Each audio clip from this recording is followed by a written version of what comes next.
The third sector was strongly opposed to the decision to means test the winter fuel payment.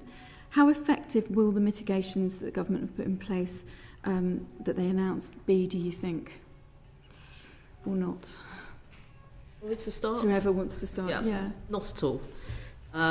For a variety of reasons, really. I mean, firstly, there's obviously a dependence on trying to get people to claim pension credit, which is exactly the right thing to do. Of course, we need to get people to claim pension credit, but the gap is just too big and the time is too short.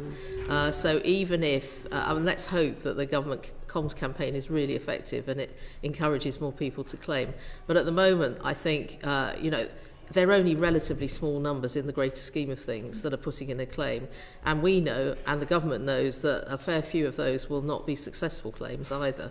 I think they produced some figures about that recently, which suggested maybe half of all the applications were, or more than half of the applications were turned down because people are optimistic. They need the money and they put in a claim. You can't blame them for that, but of course it also makes it a bit harder for DWP to process all those claims. So that's partly why we've got such a big backlog at the moment. So that's one thing. They've also written to people who are claiming housing benefit because although the eligibility for pension credit and housing benefit is slightly different, there's quite a big crossover. That is a very sensible thing to do. However, it's not going to lead to great revolution in the numbers claiming either. And the reason for that is because we've got a real problem when it comes to anything that you're asking older people to claim, because you're requiring them to do something proactive. And of course, the price we pay for getting the money to everyone through the winter fuel payment is that you end up giving it to some people who don't need it. But the benefit is it does go everywhere.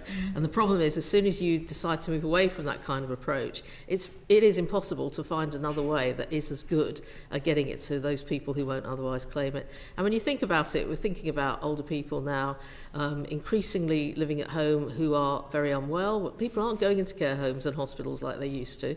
The policy direction is for more older people to stay at home for longer. That's a very good thing.